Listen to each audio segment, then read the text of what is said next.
This is Feminist Wellness, and I'm your host, nurse practitioner, functional medicine expert, and life coach, Victoria Albina.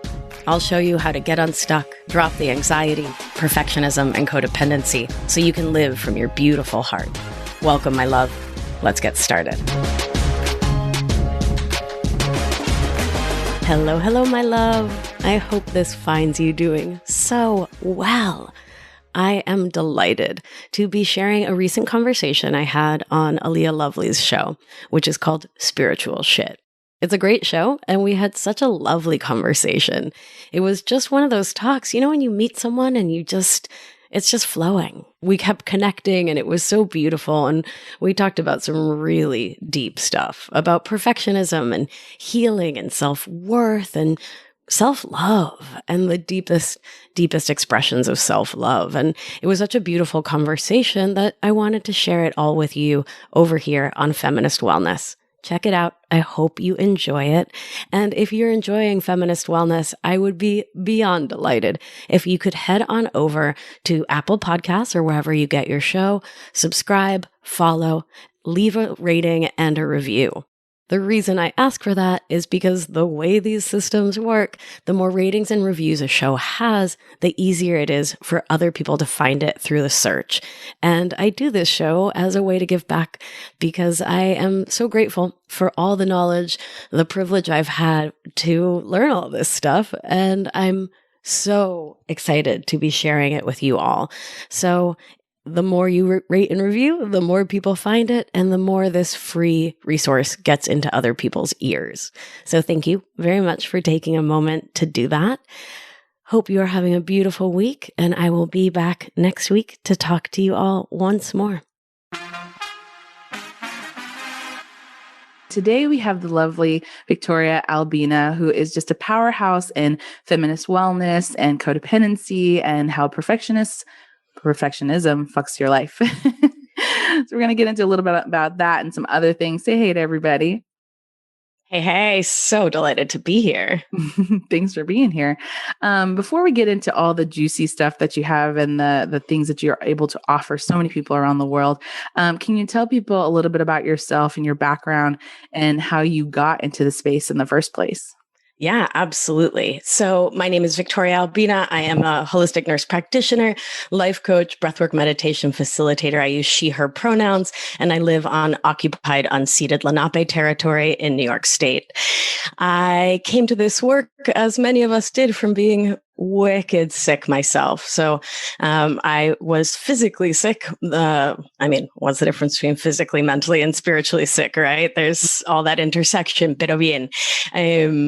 I was really physically sick the first 35 years of my life with terrible digestive symptoms and the mental health concerns that come when your microbiome is completely effed. So intermittent depression, anxiety, a lot of struggles. And it was in working to heal myself that I really got passionate about helping others to heal their physical body.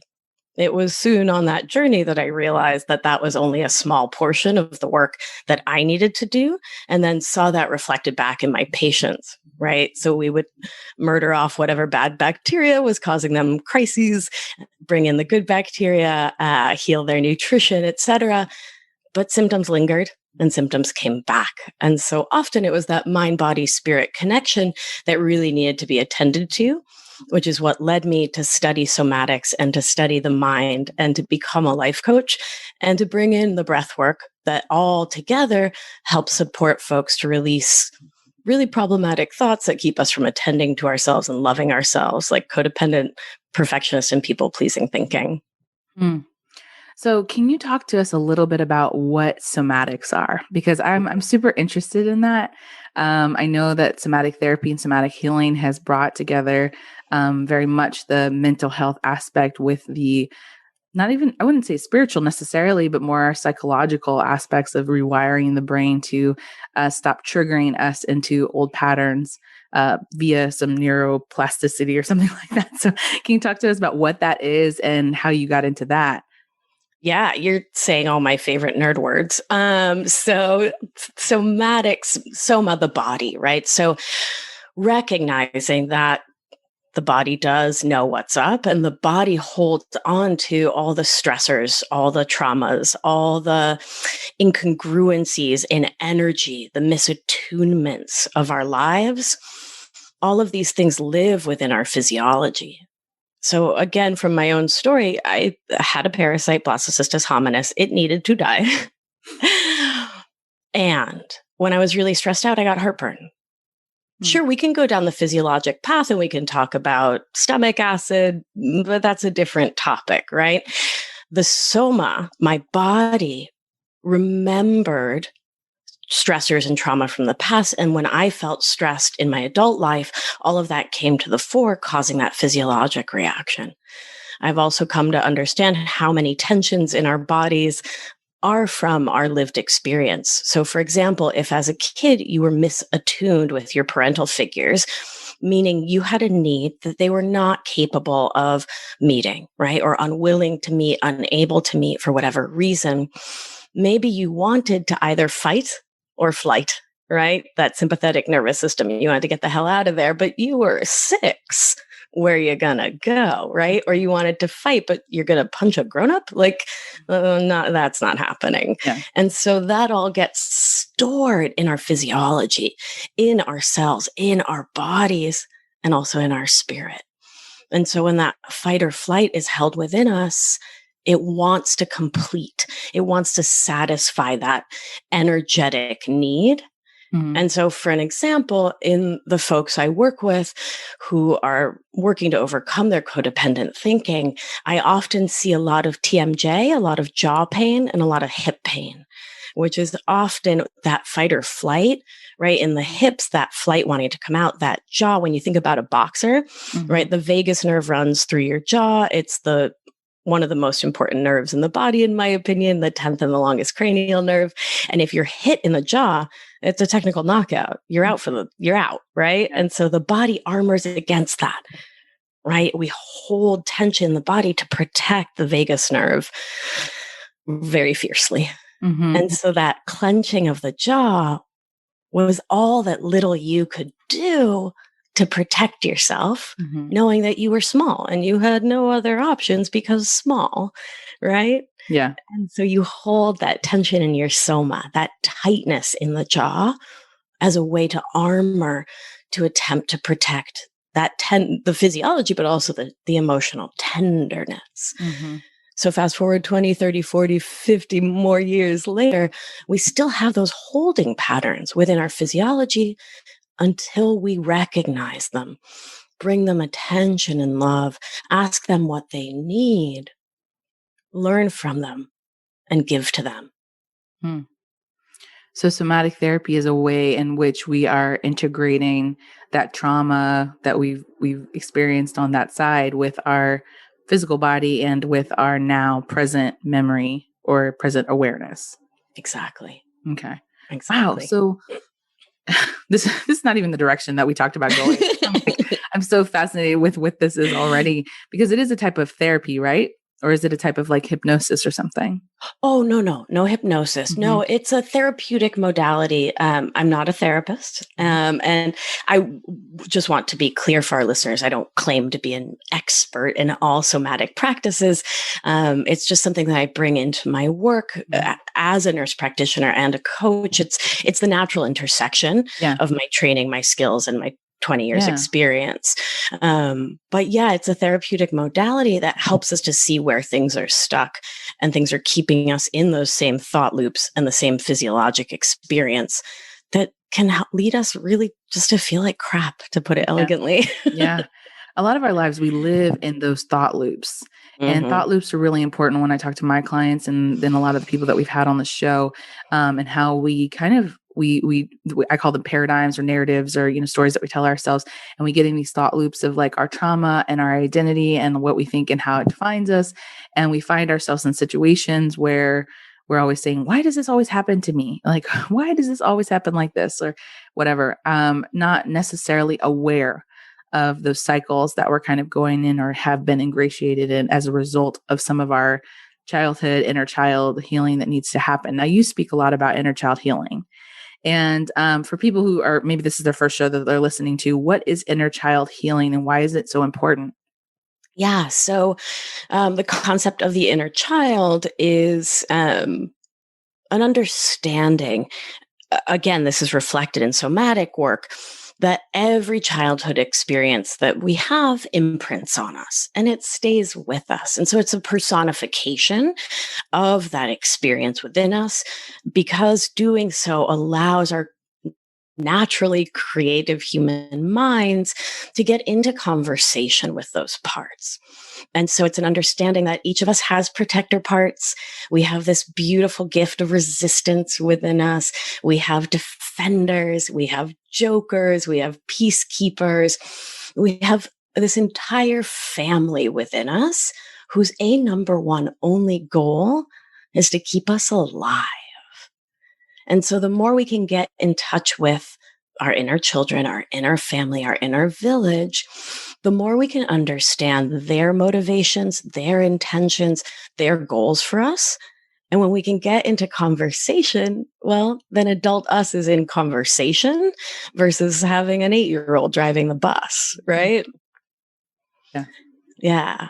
And so much of my work is really based on praising the crap out of these little kiddos, right? When I was doing my breathwork facilitator training, there was always this conversation about resistance as a bad thing.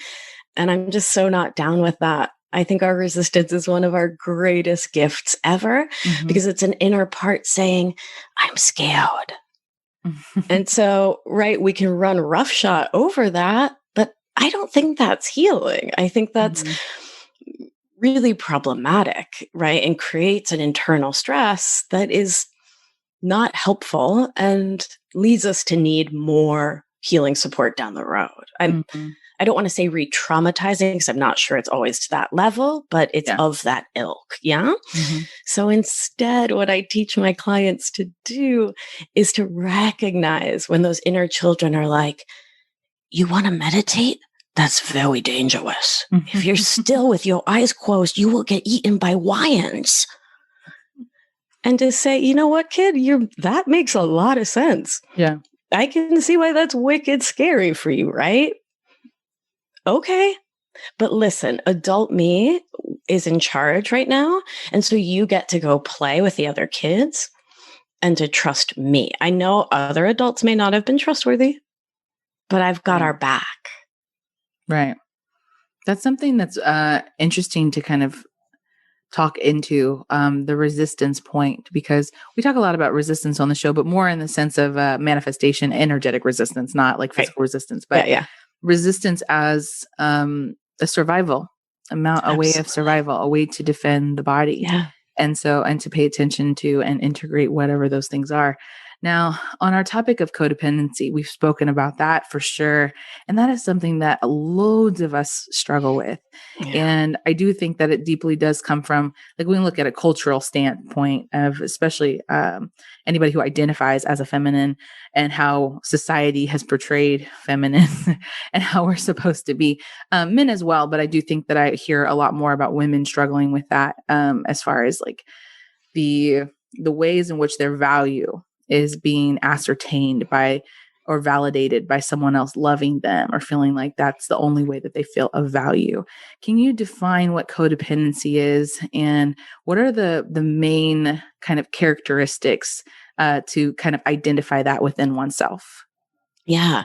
Well, I think you summed it up really well, but so I'll add, I really think about codependency as or codependent thinking, right? Because I don't like to talk about it as a label so much as a habit, because it's completely changeable. Right.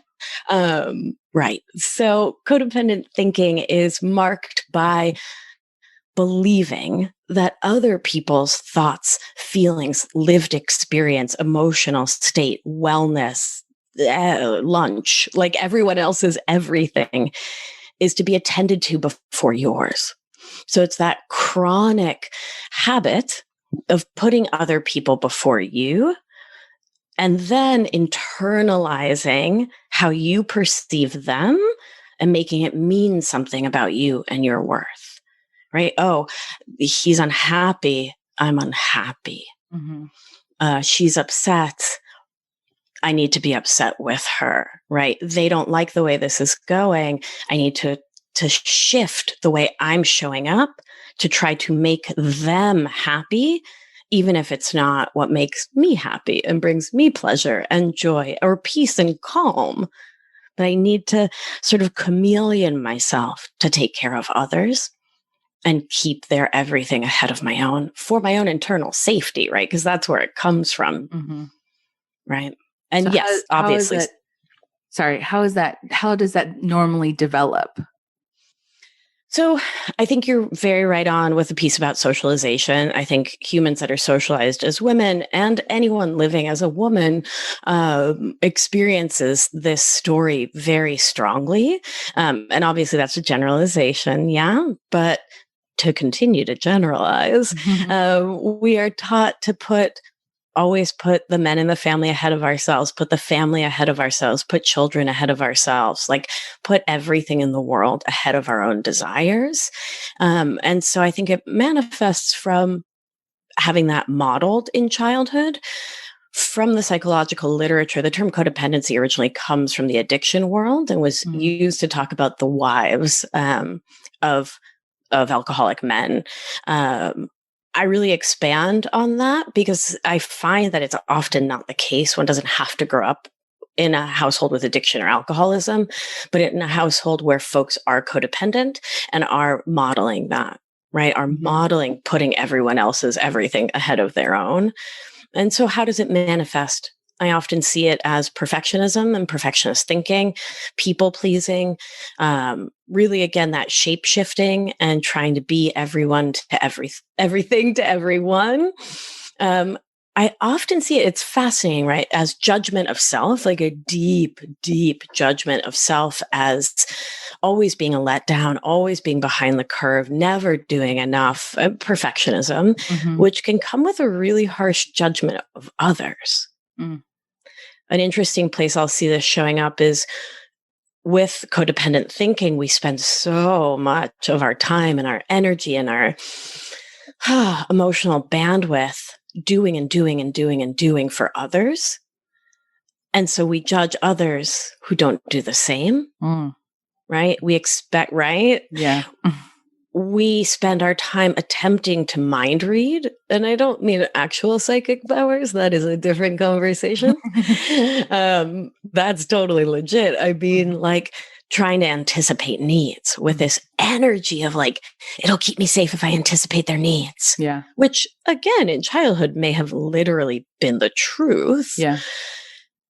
And we then get really angry, upset, disappointed, frustrated when other people don't read our minds, right? And don't do for us what we never asked them to do because we've spent a lifetime doing for others what they never asked us to do, right? So it ends up with this really tricky, energetic dynamic between folks where we are expecting other people to play these roles in our lives that are just not loving or kind for anyone involved, to put it gently.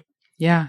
There's an interesting concept. Someone came out and said that empaths tend to have the highest levels of codependency, but not because they're necessarily born empaths, but because empathicness can actually be developed out of having to anticipate someone's needs to be safe. And absolutely. I thought that was really interesting because I myself identify as a born empath of being already sensitive coming out. But then I tried to think about that and I thought about the processes and all the conversations I've had with other people who've been empathic and how that is like kind of the number one thing that a lot of us struggle with as far as what it is that because we can't feel good unless the people around us are feeling good from an energetic standpoint, but also from that mental or psychological standpoint as well. And thinking now even back to my past and being like, wow, like growing up super religious and growing up with parents that were pretty strict. And like, I had to anticipate their needs to make sure I didn't get in trouble or that I was going to be okay. Or like being the oldest child and like having to take care of 3 other children as well. And like trying to, throttle between my mom and the kids and, that to me makes a lot of sense. Yep. So in order to be loved and to be essentially someone who is highly and anticipating someone else's whatever they need, you have to be kind of perfect, or at least you think you need to, in order to earn love.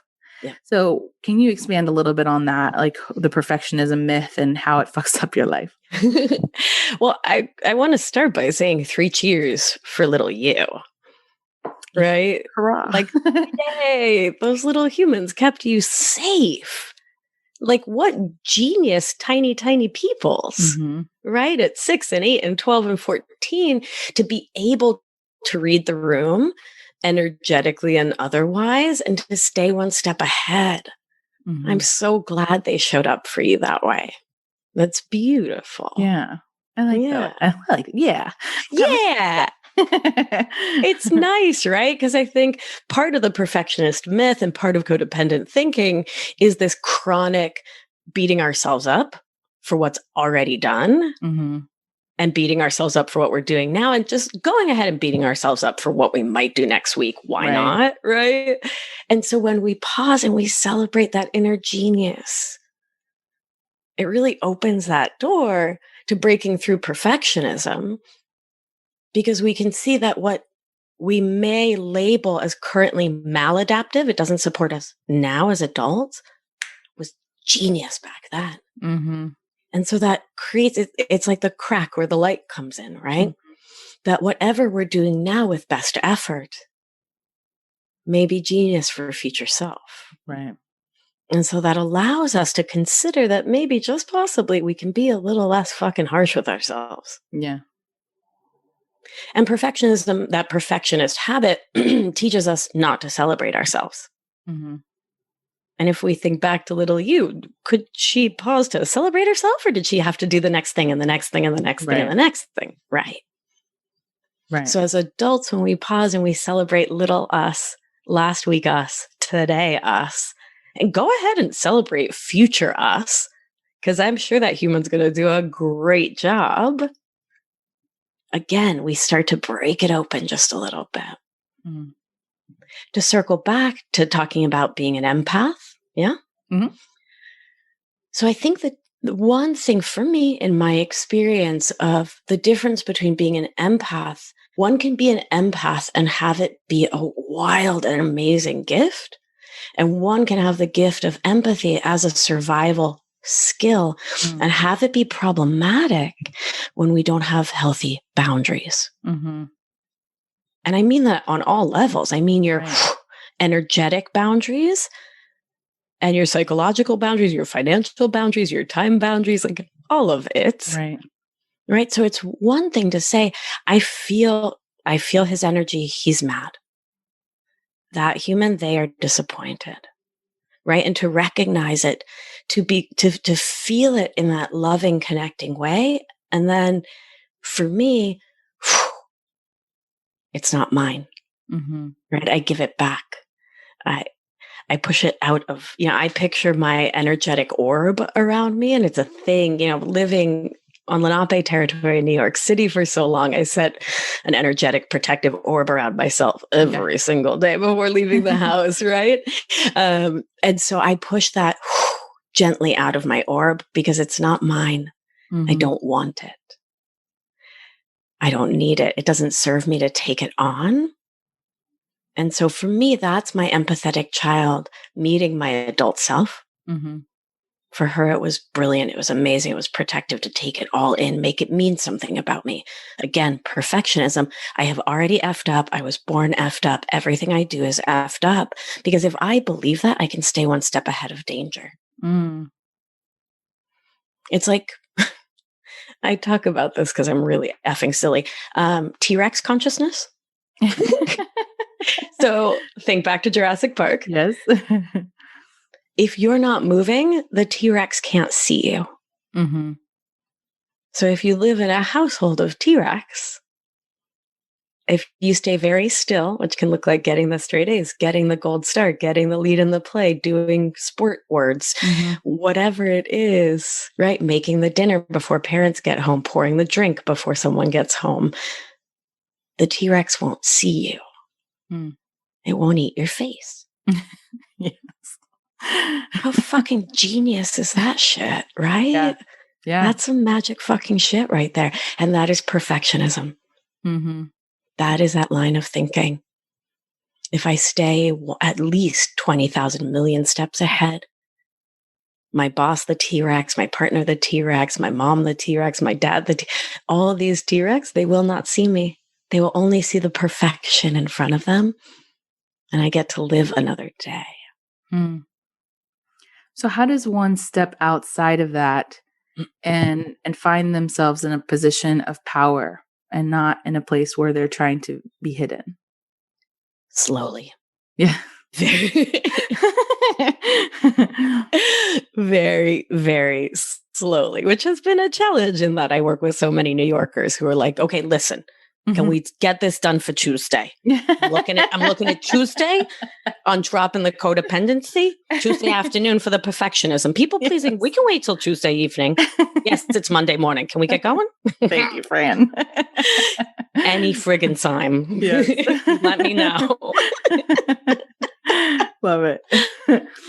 Well, what were you saying? I was gonna say, well, like for myself, like I can speak to for a long time having that particular type of complex, and then something happening around my 30s, like having a partner who was a T-Rex, having a father who was a T-Rex, having those kind of situations. At some point in my 30s, like 31 or something, I was like, you know what? I don't give a fuck. Like something just kind of like twisting. And yes, it still was slowly. There was still like a 2-year kind of marker where I can start to see where I was like, yeah, I'm going to try this. I'm going to say something back, I was going to kind of fight for myself. But it did take some time for me to finally claim that power back and not be so afraid of someone's, what I would call backlash at the time, but what I would call now, like their own shit, like their own problems or whatever. And I always say, I love that you said you give it back. You have the orb around yourself. Cause I always say return to sender. Like that's my empath mantra. Return to sender. That's not mine. That wrong package. You're at the wrong address. Right. And getting to a place of forgiveness for myself, because you're right. Like that idea of perfectionism is a way in which we try to survive, to stay safe. If we can just stay a few steps ahead, we won't be subject to the cataclysmic downpour of, the teeth. Right. So go ahead. I would even say from my framework, there's nothing to forgive. Because little you literally didn't do shit wrong. Yeah. Little you was 127 million% on point. Little you made the exact right choice for your own survival. There is nothing to forgive. There is something to celebrate. Get out the balloons and the streamers. There's something to celebrate. I love that. Right? You develop perfectionist thinking to survive a goddamn T-Rex. Yay. Oh, yay. Yeah. So how is that fucking up our life in our adulthood? Holy shit. Every possible way. Let's get into that. Let's do it. So perfectionist thinking can keep us believing that there is something outside of us. There's some mile marker to meet that will make us lovable, whole, perfect. And therefore, it keeps this veil over our eyes that keeps us from seeing that we are already perfect. You were born perfect. So was I. Right? Everyone listening was born perfect and whole and amazing. And our socialization systems of oppression, our culture, our families, etc., led us to believe that we were something other than perfect, and perfect was something we had to work towards. But from the energy of believing it, believing that you are already perfect and fucking amazing, you get to show up in your wholeness, dropping the story that there's anything to strive for.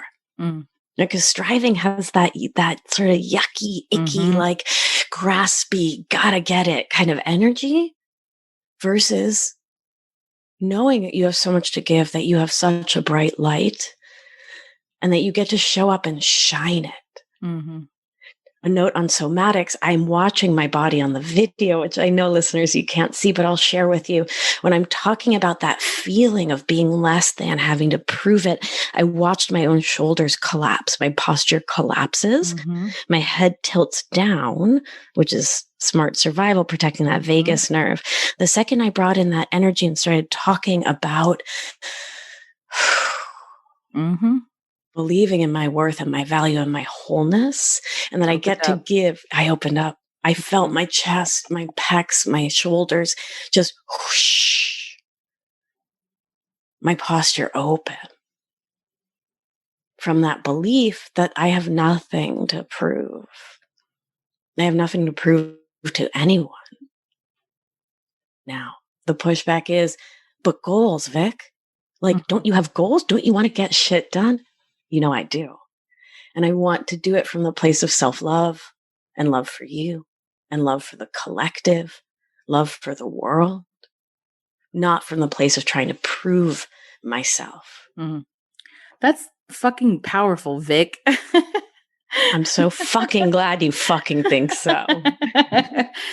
This is, I don't think I've ever heard anybody kind of put it that way before. And which is always pleasing to me because I'm always looking for new angles to slice something up.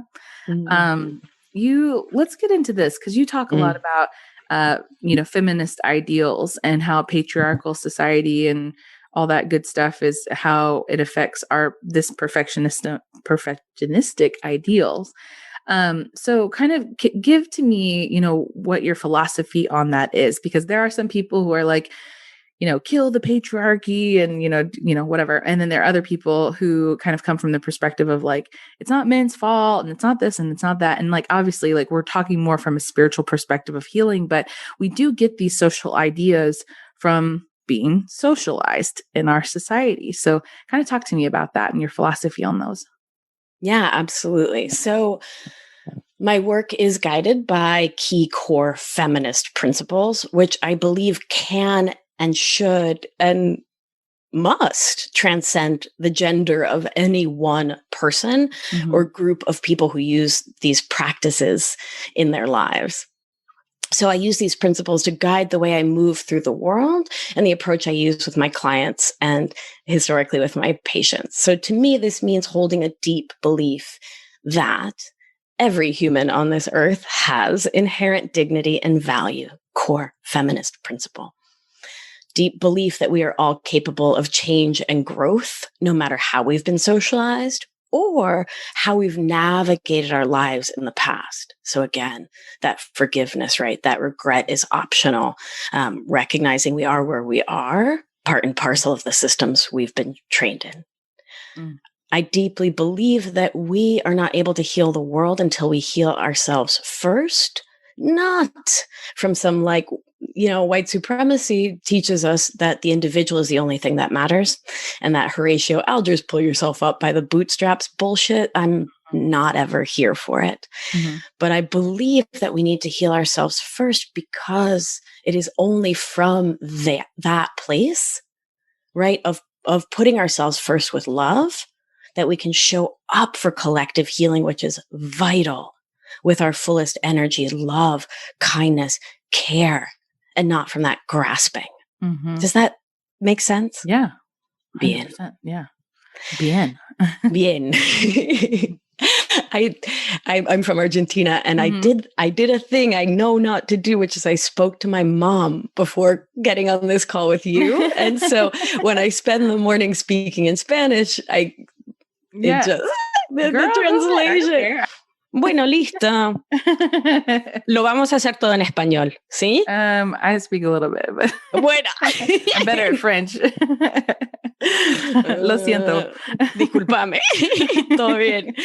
Perfecto. So, another core feminist belief that I bring to my work is that while so many of us have been taught to believe that we are less powerful than we are all worthy and capable of reclaiming our birthright to exist in this world as our full complex selves and to live our lives on our own terms, claiming full autonomy over our own bodies and our own choices, which we've often been socialized not to believe And certain bodies have been disenfranchised from that belief, having been told over and over and over again, your body makes you less than, which is the biggest crock of fucking bullshit I could ever imagine.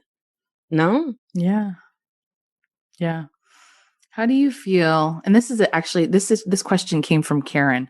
Karen is my guide person that I talked to, which is funny because like now I have to do this whole disclaimer. I'm not saying Karen because right. Like, the whole thing. Karen. Yeah. Yes. Not that. Not that kind of Karen. Not that kind of. There is the question that came to me was, how do you feel in context that the soul transcends gender?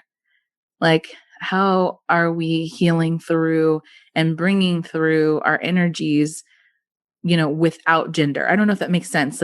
What's coming through me, and the biggest chunk of download is like this idea of healing without the societal attempts to say we're less than because of our bodies or because of who we came in as or because of how we identify, etc.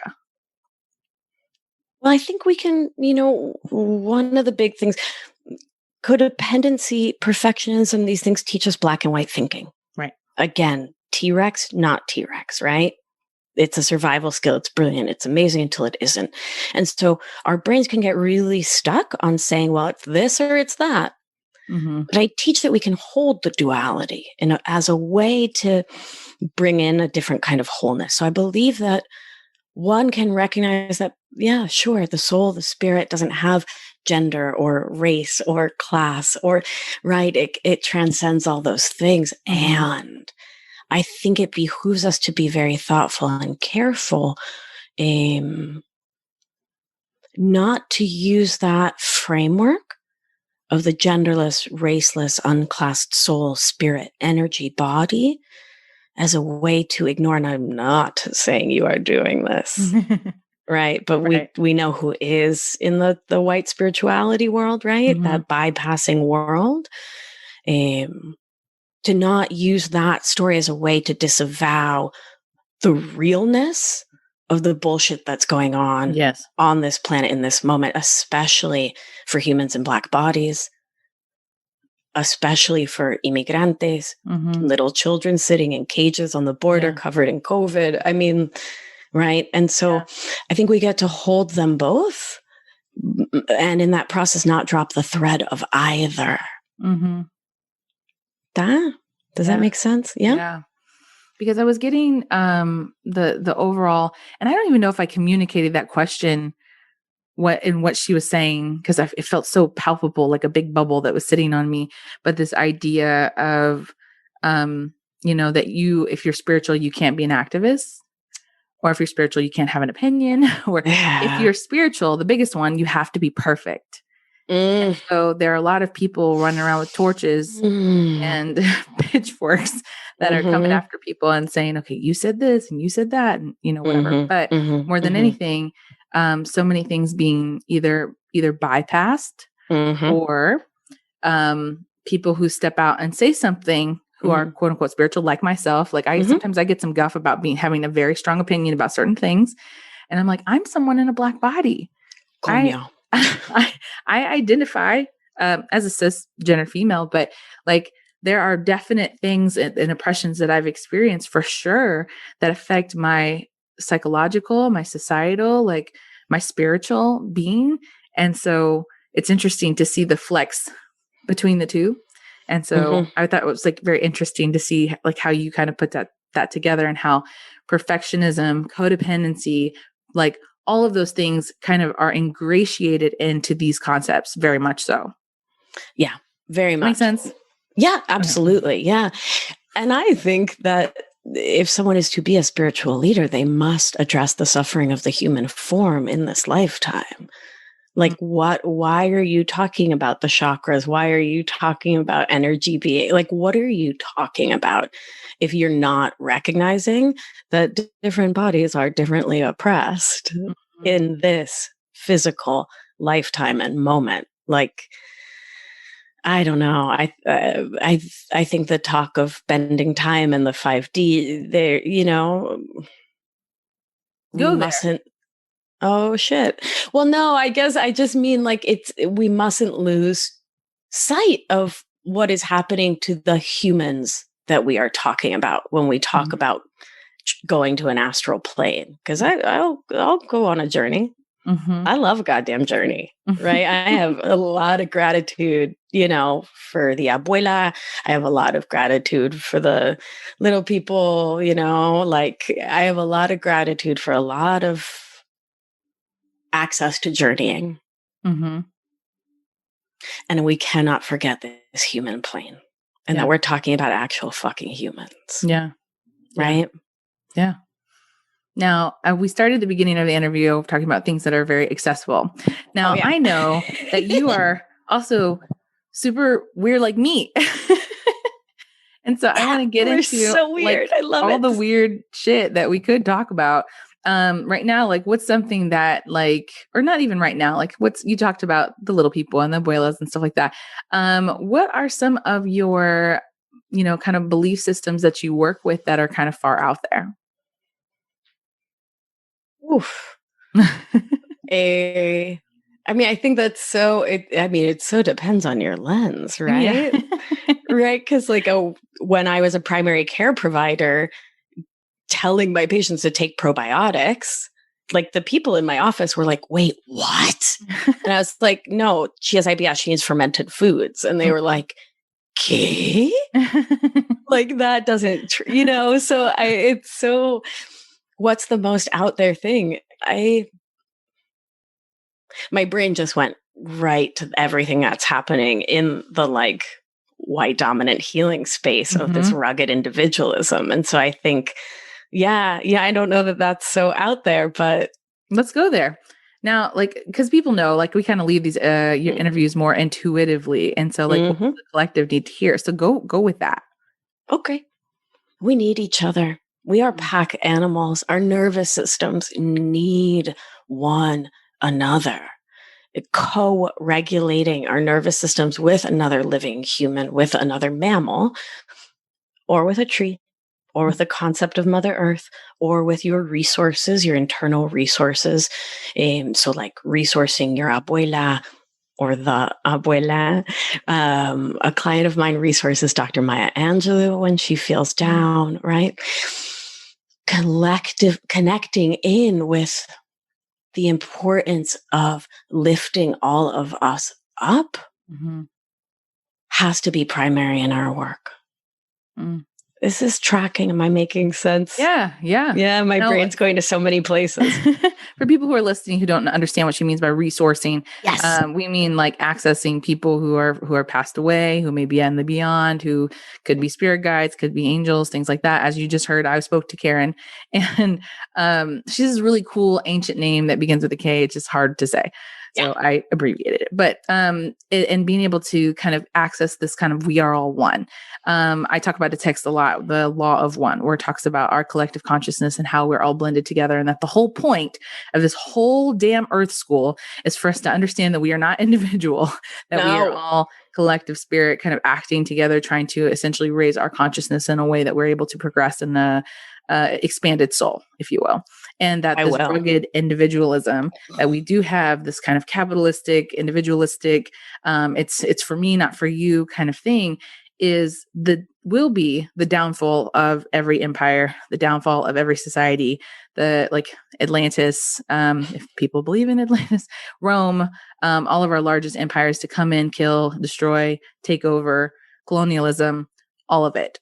And so when we're not living, and that does seem like an out there idea for a lot of people, that we would, I was reading some article or found something on Instagram where there was indigenous people, and they were talking about how Westerners or Western life, corporatism, things like that are destroying the earth.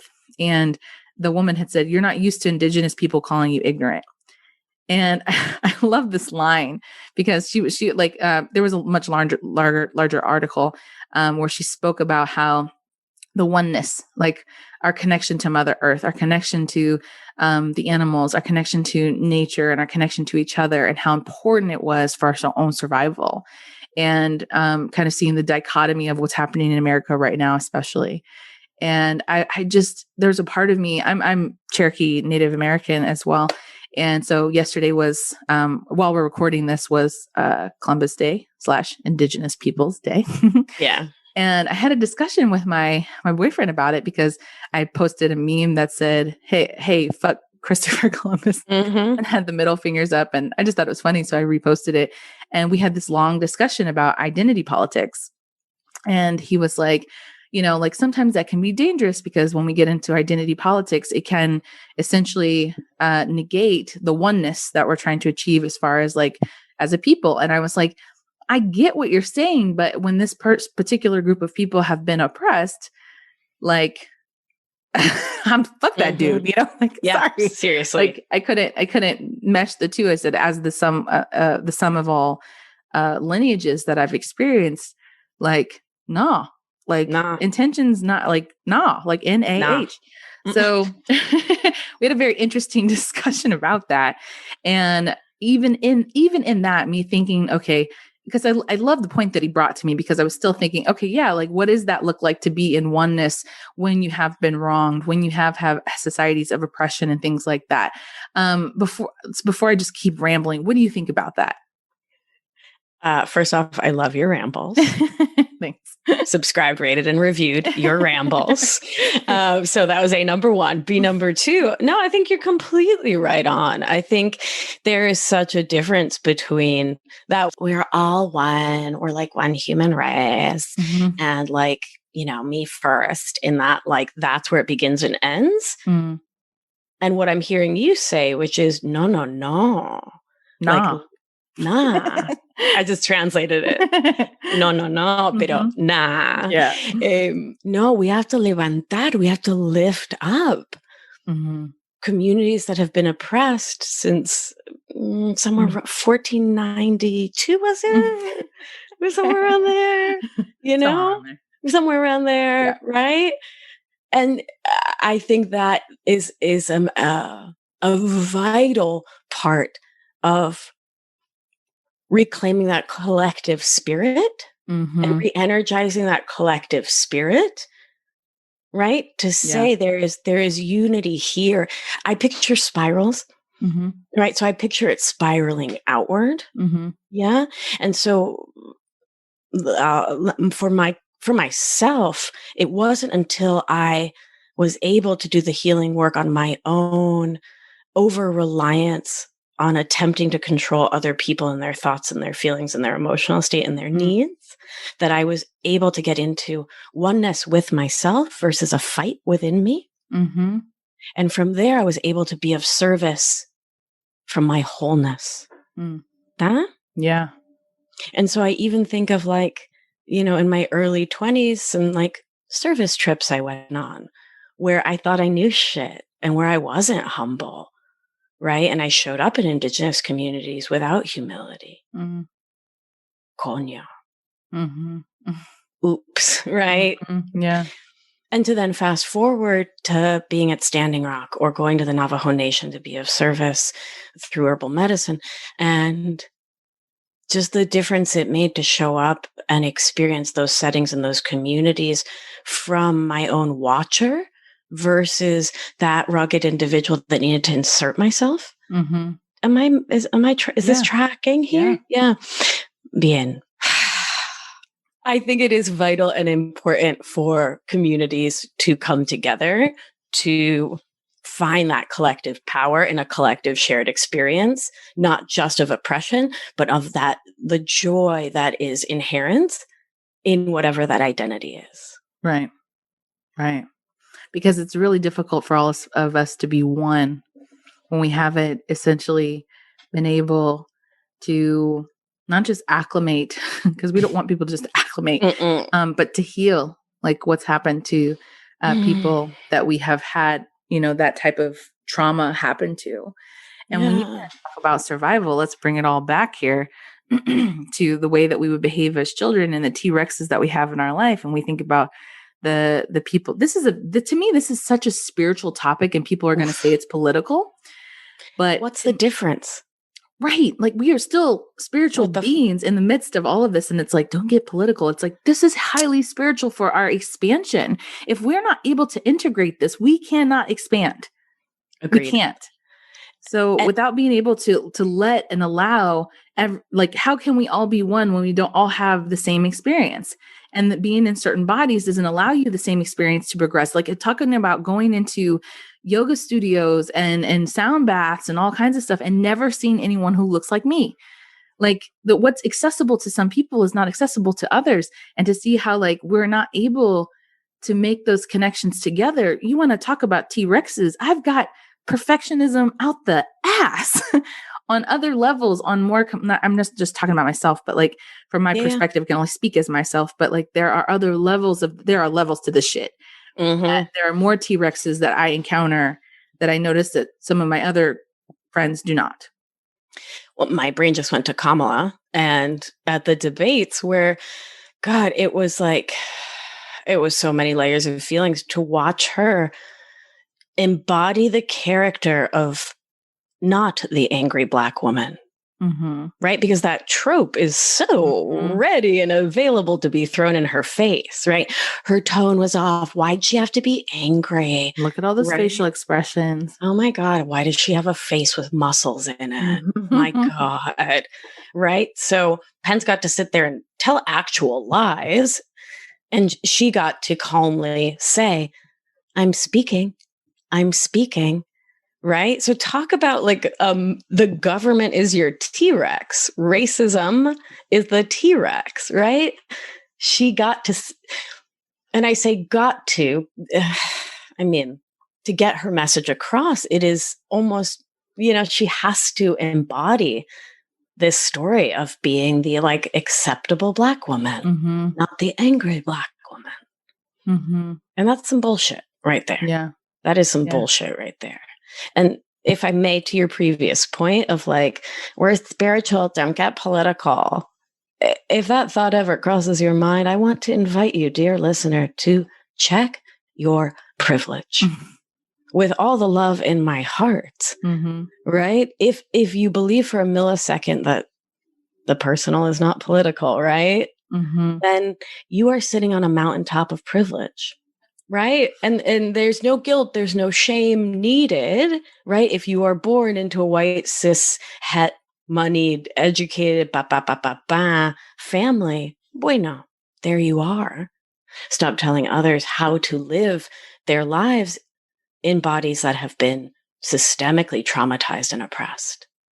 And it's so interesting because it does mirror so much into how we behave in the way that we're able to heal, or the ways in which we hold ourselves in societies, the way in which we're able to love or not love, the way in which we're able to provide or not provide, and how we're able to essentially see the world.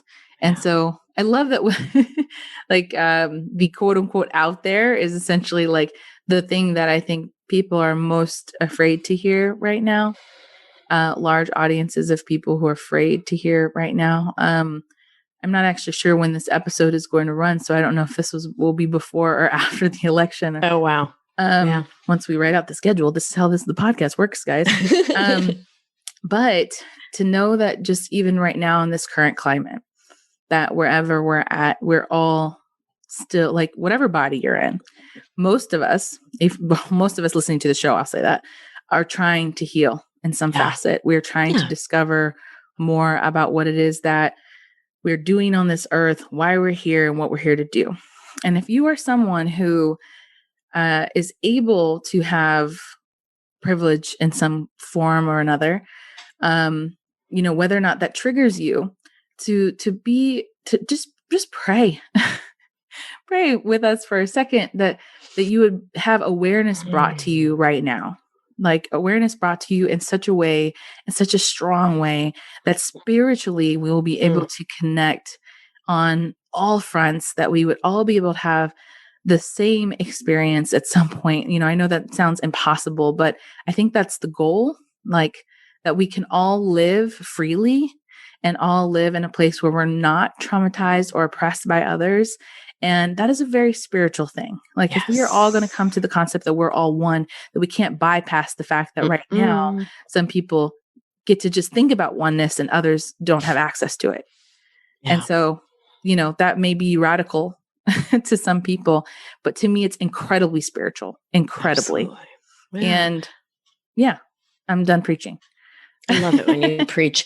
And I think there's, a piece that about authenticity that gets talked about so much in the spiritual world, like be your authentic self, your magnetic authenticity.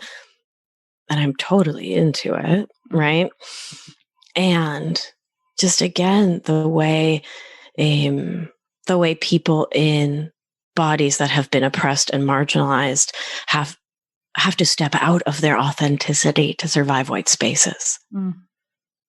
Yeah. The way queer folks, trans folks, undocumented folks, etc. That was interesting. The other day, I had said, and it reminds me how many times I've done this, how when I'm getting ready to present or I have a class to teach or I'm going in to shoot a wedding somewhere fancy in certain spaces where I will straighten my hair to be more accepted, because I noticed that I'm treated better if I look more quote unquote acclimated, and how that doesn't allow me to show up as my authentic self. Even, a couple days ago, like you guys can't see this, but my hair is curly right now. And if it's not super defined and silky looking, when it does look like what me and my sister call bonchy, which is just when it's in its fro state without all the definition or whatever, how I don't feel pretty. And because that's socialized, right? Like you're not pretty if your hair looks like that. So many of my friends as compliments will say, "Oh, you look so pretty with your hair straight," and that being like, it's not their intention to say that, but to survive in these spaces, to show up in these spaces, I don't feel like I can be my authentic self. I can't be my actual self because I'm not as accepted. Yeah. And that's just a small example. We have so many more. We don't have time for all that, but it is something that does affect my spirit. It does affect how I show up. It does affect how I accept myself. It does accept my practices. It's affected my practices. It is something that widely affects the way that I'm able to see the world. Now, I know I'm talking a lot about me because I can only speak for myself. I can't speak for everybody else. But in that space, what we're talking about, I think, is super important, because the inclusion of others, and like I'm just now learning how to do the pronoun thing right. Right? As we just aired an episode about non-binary worldview. And that is not a world I live in, but I'm super curious about it, because I'm like, how can I exist in this space where I'm not excluding other people? I'm not perfect, but wanting to show up perfect and wanting to be able to anticipate someone else's needs and not like have the misintentions or of excluding someone on accident because I'm ignorant, was something that I was like, I need to know. I want to know, like, okay, teach me more about this, how we live in a cisgendered sexism society, and how that like even our psyche is gendered. And so if that's important to me because I want to be inclusive, then you guys can do that too. Right. Very easily. You guys can do that too. Can you speak on that? To which part, my love? Anything that you feel led. Well, I love what you just modeled for us, which was having the love for the collective and the love for self to raise your own awareness about a place where you wanted to be educated, to learn more, right? To align intention with impact, right? Because intention is great, fine. Impact matters, as you said. And so you recognized as a cis woman that you needed to learn about this. Yeah.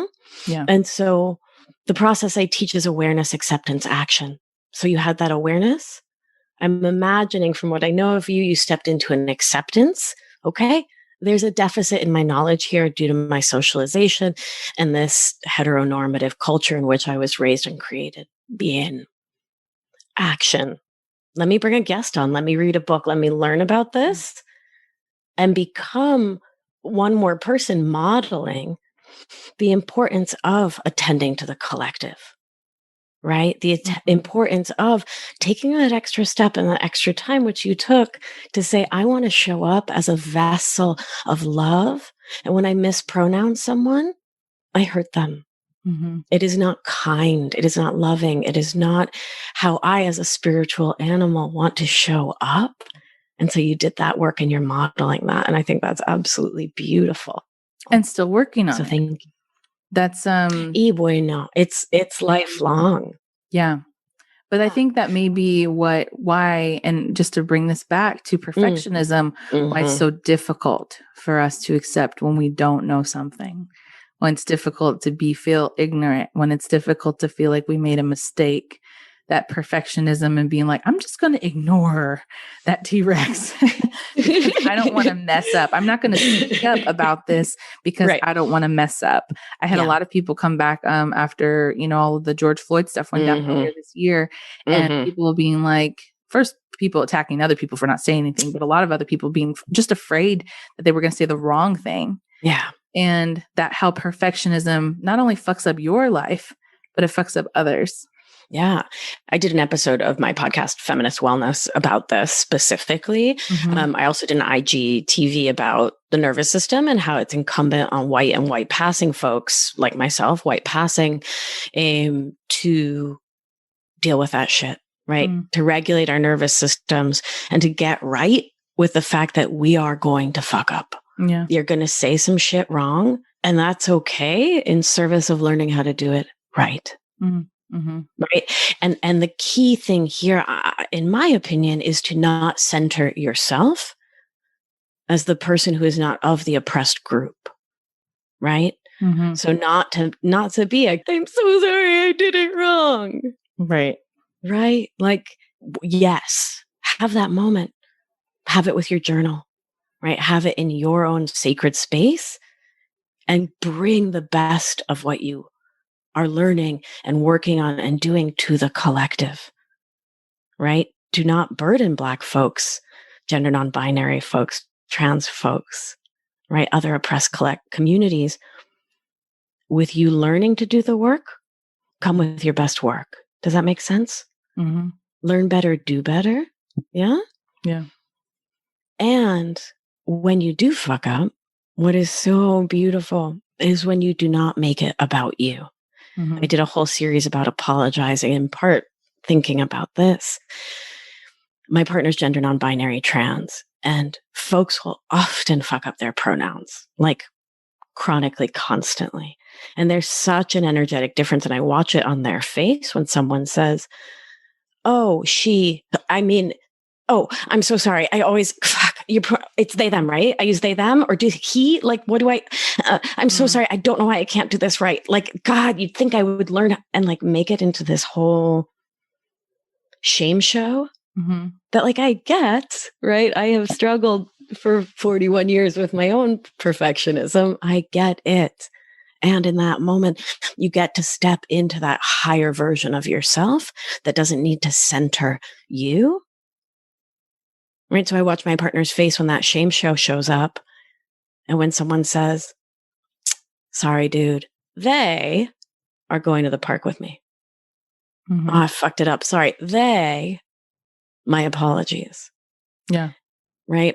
And that is putting down that perfectionism to say it's okay to be a human, to be new to a process, to be learning. And in that same moment, to drop that need to center yourself and to center the person who may be harmed, to recognize the impact. Right.